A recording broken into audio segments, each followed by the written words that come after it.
Olá, seja bem-vindo de volta ao nosso curso do Visão Panorâmica das Escrituras.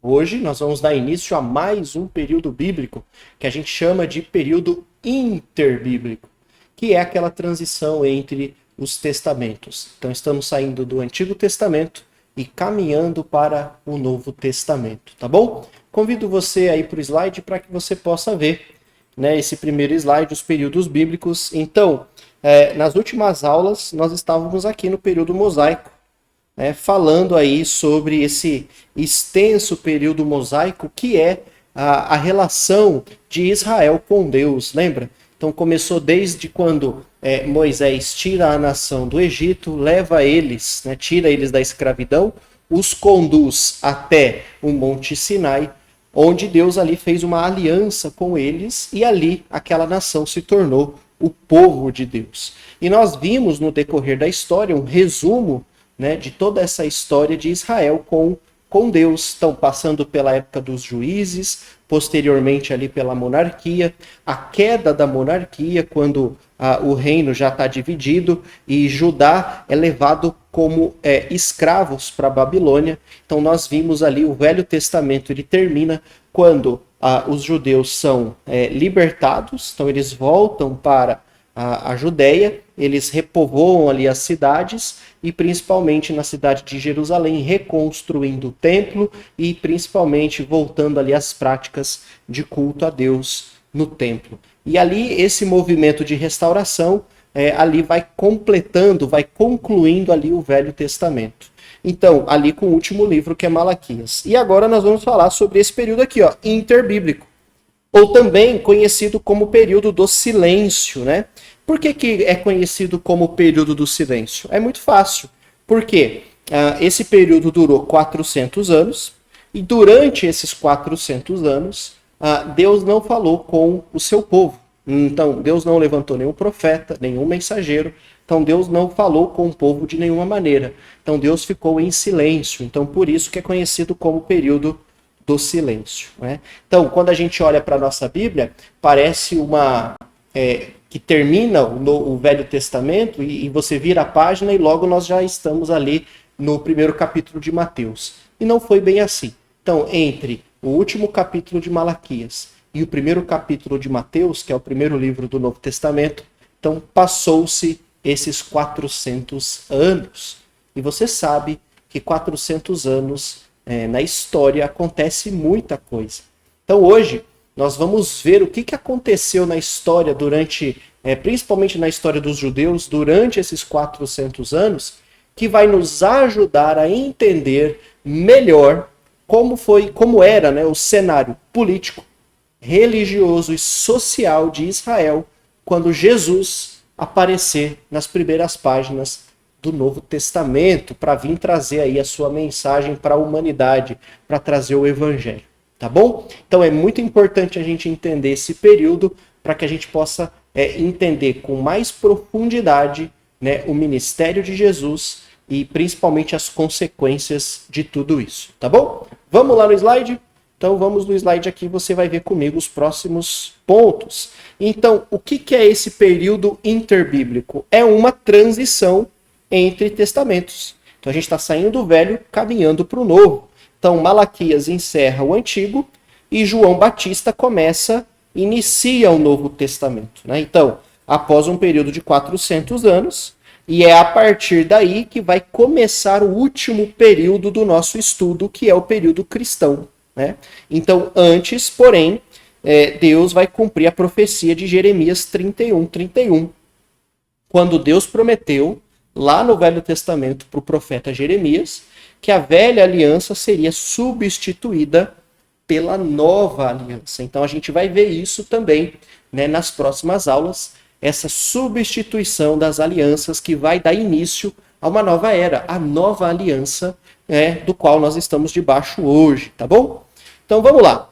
O que é esse silêncio? Então é uma transição, é um período também chamado de interbíblico ou intertestamentário, eu já expliquei isso. Então é uma transição da velha aliança feita com a nação de Israel para a nova aliança que será firmada com todas as nações do mundo. Então lembre-se disso. Então, Se no Velho Testamento a aliança que Deus fez foi com a nação de Israel, na nova aliança, nesta nova aliança que vai ser firmada no período cristão, então nós vamos ver isso nas próximas aulas. Então essa nova aliança ela vai ser firmada com todas as nações do mundo, não só com um povo, mas com todos os povos. Você lembra da promessa que Deus fez para Abraão lá em Gênesis capítulo 12? Então volta lá, lê Gênesis capítulo 12, ali os primeiros versículos do 1 ao 6, e você vai ver as 3 promessas que Deus fez para Abraão. Então, farei de você uma grande nação, darei a essa nação uma terra, e através dessa nação, todas as nações do mundo serão abençoadas. Então Deus já tinha profetizado isso lá em Gênesis capítulo 12. E nós vamos ver o ápice, né? Nós vamos ver a conclusão dessa promessa aqui no Novo Testamento, tá bom? Continuando. Então, é o silêncio de Deus, então a gente tem que se lembrar disso, que até aqui, até o livro de Malaquias, que é o último livro do Velho Testamento, Deus havia falado com o seu povo de várias maneiras, por meio dos profetas. Esse texto está aqui, ó, Hebreus 1:1. Tá bom? Mas agora Deus vai ficar em silêncio por um período de 400 anos. Então Malaquias foi o último profeta pregando para os judeus repatriados da terra natal. Então Malaquias ele traz uma mensagem para os judeus que voltaram, para aqueles judeus que estavam escravos na Babilônia e que regressaram à sua terra natal. Então depois desse período, Deus vai voltar a falar. Mas agora através do seu Filho, Jesus. Mas não será somente com os judeus, e sim com todas as nações e com todas as pessoas do mundo. Então, nós temos que entender que Malaquias foi o último mensageiro de Deus no Velho Testamento. No Novo, né, Jesus levanta João Batista, que teoricamente seria o último profeta, e depois Deus vai falar com a humanidade através do seu Filho, que é Jesus. Então Jesus vai encarnar em corpo humano, né? Então nós vamos ver ali desde do anúncio, né, de que Maria estava grávida até o nascimento de Jesus, né, e depois o seu ministério. Mas Jesus, ele vem primeiro tratar com os judeus. Mas a mensagem que Jesus traz não se limita apenas aos judeus. Jesus vem trazer uma mensagem para todas as pessoas, para todas as nações do mundo. E isso atinge nós também, tá bom? Então vamos lá. Por isso é importante a gente entender essa transição entre os testamentos. Por mais que nós não tenhamos relatos bíblicos sobre essa parte, não tem um texto bíblico que eu posso falar para você abrir, né? Mas nós precisamos olhar para a história para ver o que aconteceu, para que a gente possa entender esse cenário onde Jesus vai aparecer e vai fazer o seu ministério, tá bom? Então nós estamos atravessando uma ponte. Concorda comigo? Nós estamos saindo do Velho Testamento, caminhando para o Novo. Então, estamos atravessando essa ponte, tá bom? Então, nessa ponte, né, então tá aqui, ó, a história de Israel, né, enfim, a história de Israel abrange um período de 1.600 anos, que é tudo isso que a gente viu nas últimas aulas, até chegar ao Novo, onde o Messias vai se apresentar e vai falar sobre o seu reino, tá bom? Ele vai trazer a substituição das alianças, ele vai edificar a sua igreja, e nós vamos ver a última promessa de Abraão sendo cumprida aqui no Novo Testamento, ok? Então vamos lá. O que a gente vai fazer nesse vídeo, né? Já começamos a fazer, e também nos próximos. Nós vamos ver alguns fatos importantes durante esse período interbíblico. O que aconteceu na história da humanidade durante esses 400 anos? Então, a gente vai ver alguns pontos importantes, alguns fatos importantes, né, que vão te ajudar a entender esse cenário, tá bom? Então vamos lá, vamos começar a ver aí alguns fatos importantes. Olha comigo no slide. Então, apesar do termo silêncio, porque Deus nada falou nesse período, na verdade foi um período de muito barulho. Então, as nações que sucederam umas às outras fizeram guerras, transformaram o mundo e possibilitaram muitos outros acontecimentos importantes. Então, veja alguns dos principais fatos desse período. Tá bom?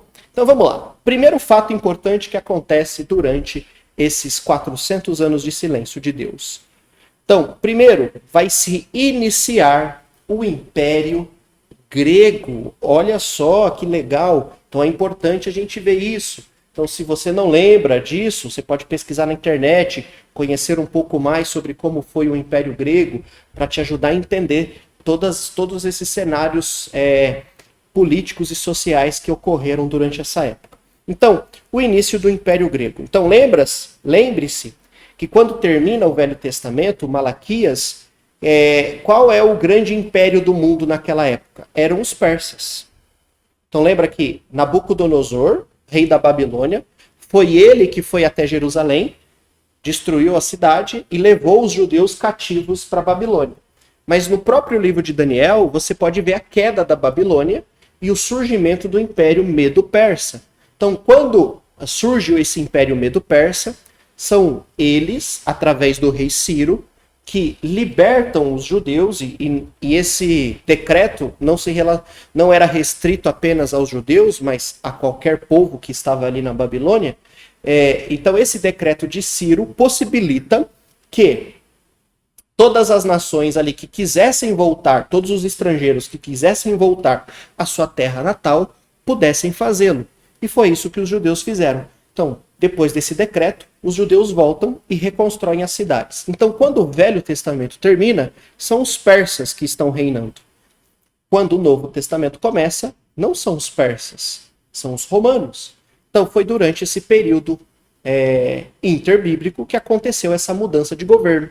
Mas antes dos romanos assumirem, nós temos o Império Grego, e é muito importante a gente saber disso. Então, eram os persas que reinavam no mundo e que permitiram o repatriamento dos judeus à Palestina. Mas os gregos, liderados pelo rei Filipe e mais tarde pelo seu filho Alexandre o Grande, eles vão derrotar os persas e vão dominar o mundo. Então, durante o período interbíblico, os gregos dominaram o mundo. Então, lembra que no Velho Testamento nós tínhamos a Assíria, que escravizou Israel no ano 722. Posteriormente, nós temos a Babilônia, que escravizou Judá e levou os judeus como escravos, né? Então a gente viu essas histórias no ano 606 e 586. A Babilônia cai para os persas, né? Então os persas permitem a restauração, o regresso dos judeus, mas os persas são derrotados pelos gregos. Então os gregos derrotam os persas e passam a dominar o mundo todo, principalmente com essa grande figura da história antiga que foi Alexandre o Grande. Você pode pesquisar mais sobre ele depois, tá bom? E o Império Grego nos leva ao segundo fato importante sobre esse período, que é chamado de o processo de helenização. Nossa, que nome difícil, professor. O que significa isso? Então fique calmo. Então, a gente precisa entender que cada nação, quando domina uma outra nação, ele tem alguns interesses, concorda comigo? Então, seja econômico, eu domino você porque eu quero que você pague impostos, ou seja, social, né, ou cultural. Então, quando os gregos dominam o mundo, eles vão começar a fazer um processo que a gente chama de helenismo ou helenização. O que é isso? Lê comigo o slide aqui, ó. O grande e poderoso general Alexandre, aluno de Aristóteles, amante da filosofia, da cultura e da civilização grega, ele desejava que o mundo se convertesse aos costumes gregos. E para alcançar o seu objetivo, ele ensinou aos povos que conquistava uma forma popular da língua grega, o grego koiné, a língua popular. Essa tentativa de Alexandre de espalhar a cultura e os costumes gregos é chamado de helenismo. Então, olha só que interessante. Então, quando os gregos dominam o mundo, eles querem espalhar a sua cultura. Eles querem que as pessoas conheçam, e não só conheçam, mas a ponto de obrigá-las a aprender a sua cultura. Porque isso é um tipo de dominação. Então, os gregos, eles obrigavam as nações dominadas a aprender a sua cultura, a sua arte, a sua filosofia e principalmente a sua língua. Então, os povos dominados, eles eram obrigados a aprender o grego. Então, eles tinham que começar a aprender o grego. E isso explica, quando nós chegamos no Novo Testamento, a língua mais falada no mundo naquela época era o grego. por causa desse processo de helenismo que durou aí muitos anos, tá? E é um fato tão importante que qual foi a língua original que o Novo Testamento foi escrito? Então lembre-se, se o Velho Testamento, no seu original, foi escrito em hebraico e uma parte em aramaico, o Novo Testamento foi escrito em grego. Por que foi escrito em grego? Ora, é fácil entender. O grego era a língua mais conhecida e mais falada no mundo antigo, dessa época, né, de Jesus. Então, faz muito sentido os apóstolos terem escrito, né, o Novo Testamento em grego, porque o desejo deles era fazer com que essa mensagem se espalhasse o mundo afora. Tá bom? E é importante a gente saber disso também, porque quando a gente for falar de igreja, lá no Novo Testamento, a gente vai falar de algumas palavras, né, que não foram traduzidas, elas foram apenas transliteradas. Se você não sabe o que eu estou falando, fica tranquilo, que quando a gente chegar lá, eu vou explicar com calma. Mas a gente precisa entender isso para a gente poder entender a raiz dessa palavra, o significado original dessa palavra, para a gente ter uma compreensão profunda sobre o que aquele autor, o que aquele apóstolo quis dizer quando ele escreveu isso. E isso vai nos ajudar a entender a mensagem que eles querem trazer para a humanidade, né? Esse evangelho que eles estão apresentando para as pessoas, tá bom? Então, só para você entender, então, que esse processo começou aqui, quando os gregos, quando eles dominavam o mundo, eles queriam impor a sua cultura, tá bom? Vamos voltar lá para o slide. Então, só para você ver aqui o slide, né? Vou até aumentar um pouco aqui, ó, para você poder ver. Aqui cortou um pouquinho, eu sinto muito, mas aqui está escrito artes, tá? Então, eles espalhavam a arte, eles queriam espalhar a filosofia, a ciência, a religião e a educação. E aqui nesse mapa aqui em cima, você pode ver até onde chegou o Império Grego, para você ver as cidades que eles construíram e para a gente entender como a cultura grega teve uma forte influência nesse mundo, né, dessa época. Tá bom? Maravilha! Próximo fato importante. Começa durante esse período interbíblico, né? Então vai começar uma grande dispersão dos judeus. Então, olha só o que vai acontecer na história. Então, se você estudar mais, você vai ter todos os detalhes. Então, após a morte repentina de Alexandre, então Alexandre, que foi um grande general, um grande rei aí, grego, ele morreu cedo, né?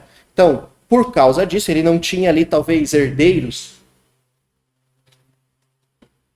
para o seu trono ainda. Então, após a morte repentina de Alexandre, os seus generais dividiram entre si as terras conquistadas e estabeleceram novos reinos. Os reis desse período trataram os judeus com hostilidade e rudeza. Muitos judeus fugiram espalhando-se pelo mundo e se misturando com outras raças, culturas e outros reinos também helenísticos, tá? Então, reinos helenísticos são reinos de influência grega, tá bom? Diáspora ou dispersão é o nome que se dá ao povo que foi forçado a sair da sua terra e morar em terra estrangeira. Isso explica por que tem judeus de mais de 15 nações, de 15 países, em Jerusalém, por ocasião do Pentecostes, em Atos capítulo 2. Tarefa para você ler, tá? Leia Atos capítulo 2. E lá em Atos capítulo 2, ele vai citar judeus vindos de 15 nações do mundo. Anote, coloca lá quais países eles estavam vindo. Esses judeus são os judeus da diáspora. Então, olha só o que aconteceu. Então, Alexandre morreu cedo. Por causa disso, o reino, então você pega lá o mapa, o reino da Grécia foi dividido em 4 partes pelos seus generais. E o general que assumiu, que estava no controle da Judéia, principalmente Antíoco Epifânio, ele foi extremamente severo com os judeus. Depois você pode pesquisar mais sobre ele. Então, ele queria impor muito a sua religião, construir principalmente um altar em Jerusalém para Zeus e obrigar lá os judeus a fazerem sacrifício para ele, né, para Zeus, para aquela estátua. O que você acha que isso causou? Revolta. Então os judeus se rebelaram, né? E por causa disso ele vai impor ali uma grande perseguição, um grande massacre aos judeus. qual é o resultado disso? Isso faz com que os judeus sejam forçados a fugir, né? Então, o que acontece se nós estamos sendo perseguidos onde moramos, né? E nós não estamos conseguindo lidar com isso? Nós precisamos fugir, né? Então foi isso que os judeus fizeram. Eles fogem para outras nações, eles começam a se espalhar mundo afora, tá bom? Mas eles ainda são judeus. E depois de 400 anos, 300 e poucos anos aí de morando longe, né? Quando você for ler Atos capítulo 2, que é a festa de Pentecostes, ele está citando vários judeus vindos de outras nações que vieram a Jerusalém para participar da festa do Pentecostes. E lá ele cita judeus vindo de 15 nações do mundo. Então, da onde que vieram esses judeus dessas 15, mais de 15 nações do mundo? Eles são descendentes desses judeus aqui, que foram forçados a fugir, né? Foram forçados a fugir e aí eles nascem aí em nações estrangeiras. Mas eles ainda são judeus. Talvez falam outras línguas, mas ainda são judeus. E ainda praticam o judaísmo. Então eles vão para Jerusalém para fazer os sacrifícios, para fazer as ofertas. Então esses judeus de Atos 2 são esses judeus da diáspora, né, da dispersão, do espalhamento, que foram forçados a fugir por causa da perseguição, tá bom? Então, nesse primeiro bloco, esses são alguns fatos importantes, e aí no próximo bloco nós vamos dar continuidade para falar sobre mais fatos históricos importantes que vão nos ajudar a entender esse período histórico chamado de período do silêncio, tá bom? Então, espero você no próximo bloco.